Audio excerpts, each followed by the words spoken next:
Balandi à micro du pasteur Bobo partout vous êtes à travers le monde Topesibilo mote Ozali actualité la bino tubengango actualité compliquée o boza ibele bozela kabiso conseil kaka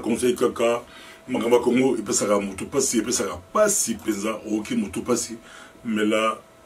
d'afalgan mais là aspirine sur mutu l'équipe pasi mais là Nérophène, mais comme la Valium, le monde de l'État, pour risque zali,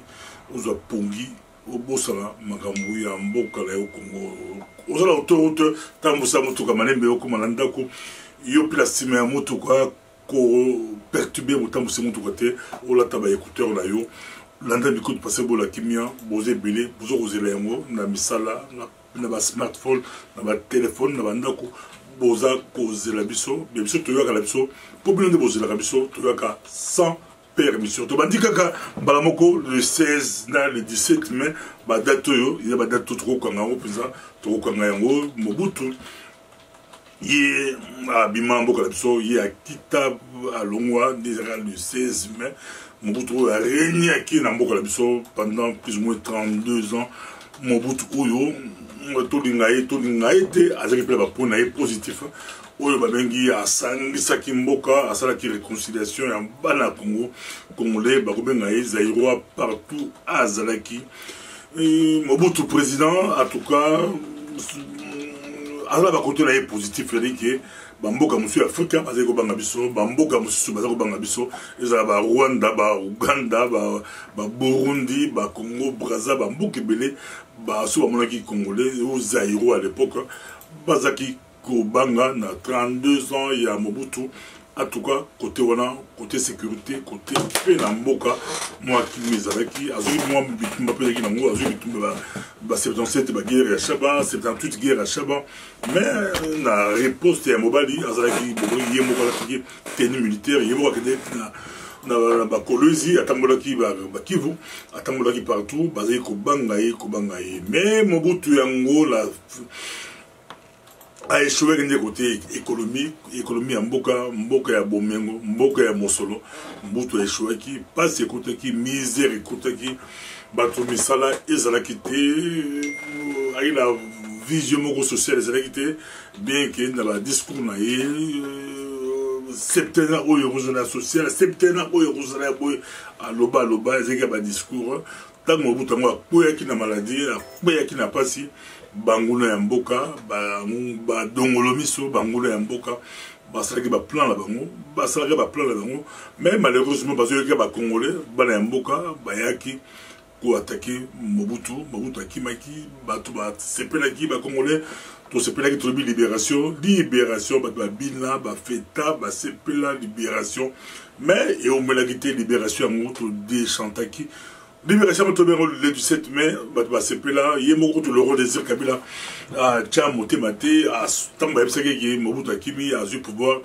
à Sota la Meto, à Beta la chute à Sepela, Laurent Désir Kabila, mais malheureusement, Ayaki, Nabato Azaki Nabango, Azaki déjà, Ayako comprend la retard que Azaki Nabato Azaki Nabango, bon, Ayabaki avant, mais Bato Azaki Nabango, Azaki Bangote,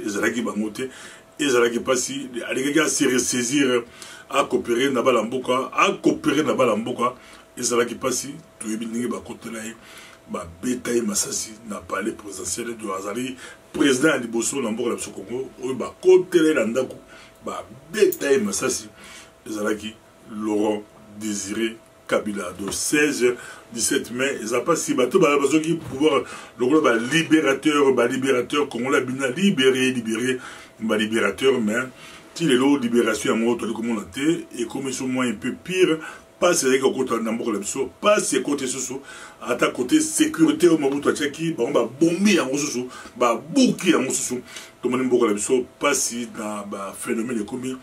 bah bout de comme au monde na bah comme bah koufi belé, toké na bah kamuna sapu, bah koufi belé, na bah bunya, na bah kibunde kolobate. Bah koufi et belé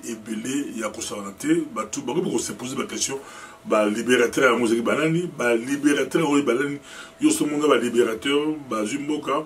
ba to bazalaki ba kimi bino bozumboka mais beaucoup plus ko boma soso ko boma donc 16 na 17 mai ça va date érotique là,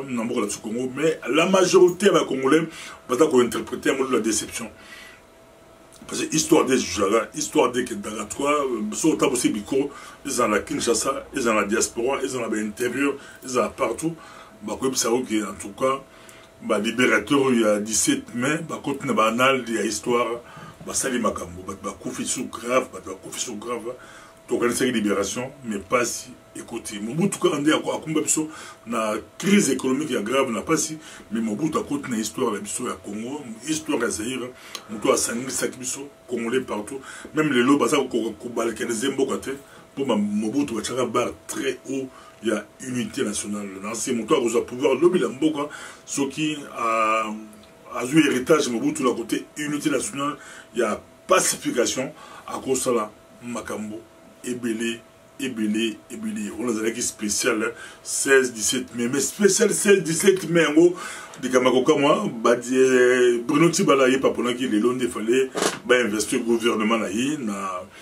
na parlement, à autolikana des justesses, à l'équipe des justesses, il y a l'équipe. Ils allaient copier Simboa, une actualité compliquée. Député, monsieur Balabi, membre du rassemblement. Au rassemblement, une partie à rassemblement, UDPS, qui par contre, le parlement, on a été pour Pexara, bon, au côté, pour la bongo, parlement, illégitime, mais parlement, bien monté. Mais, député, monsieur, dans le parlement, qui va le dire, jouer jeu démocratique, wolola, wololi, siffler, tel qui Bruno Tibala, siffler, dans Boudouka, le gouvernement Tibala est tombé et boya avant et banda mais il s'est invité il aussi battu parce que c'est beaucoup la jeu démocratique ils ont avec ma majorité tout la majorité et vous aussi malheureusement to éviter position officielle des rassemblements c'est pour député député rassemblement tous les années dans un rassemblement ils ont un G7 on peut pas là député là on a quatre il y a parlement parce que Pierre Lumbi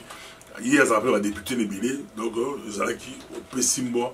Mboa, Aboyi, mais Bruno Tibala à l'équipe de justesse, il y a le billet, il y a le billet Moura à Rokunda, et Tshisekedi du Amulumba, à Gossel, là, il va obséquer digne, rang, à un niveau là, il te dit que Rokunda,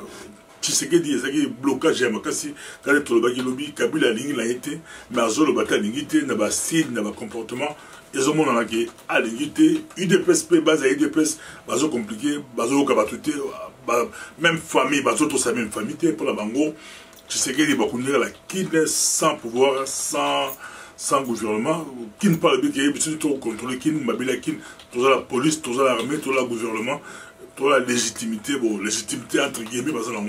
pour la bango, pas question, bon, c'est la cérémonie, on est là, mboka, sans biso tous à la cathédrale, il y a un peu. Au Pessimboa, Mboaboy, au moins Bruno Tibala le bip, il y a qu'à jouer rôle, il y a qu'à Kunda, il y a le chef à gouvernement, ce qui est seul le président, le vrai chef à gouvernement, pourtant il est là, tant où il y a dit quoi, ah bon, il peut ça ambition, mais il y a le gouvernement, ça va dire, ça va dire, ça va ambition, mais il y a le projet à gouvernement président, avec ambition, comme si il a gagné l'élection, mais Tibala, à la modeste, il y a le bi, il y a le Cambois l'élection, mais à rappeler, il a rappelé l'élection, il y a le Cambois Séni, il y a le Cambois Séni, pour aider ceux qui sont limités, tabac, pression, il y a bien non,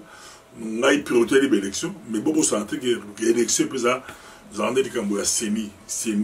vous avez commission électorale indépendante, on dit que c'est par la l'élection, mais on peut sénir le baquet, il faut que le gouvernement ait des moyens pour assurer la solo. Le gouvernement va dire sémi, donc actualité compliquée, 16-17 mai 2017, Mobutu Sakenda, Mobutu Abunga, Akenda, mais ce retour depuis bateau, pour voir le 17 mai, pourquoi bosser Banzelate, oh Mobutu, pourquoi bosser Bekolte, Mobutu, pourquoi Batbale Mapate, Mobutu, pourquoi Kamuna Sapo, Mobutu, pourquoi Mobutu, Zarapasi, Mobutu Akufakala, Mobutu Akenda, Akenda, président Akenda, mais pour passer à la table dispensaire, basta la table Banzela, basta la table élection, Mobutu. Batali Kokufa, Mobutu, ils ont passé d'être bien en actualité compliquée de Tibala à l'équipe de justesse, à l'équipe, mais il fallait aller Kanega, aleka parce que bango baza la majorité bato batie la pouvoir PPRD et les autres sur basangani UNC PPRD et les autres en tout cas baza la majorité c'était plus facile même MLC ou dans contre te pas au conseil de suivi des accords d'ici là bitumbe comme là 28 personnes au poste bazolé là il y a gouvernement c'est baza ko là et nous allons au Pessimboa Mboa Aboy et avec qui micro du pasteur Bobo de ton monde prochainement actualité compliquée. Merci.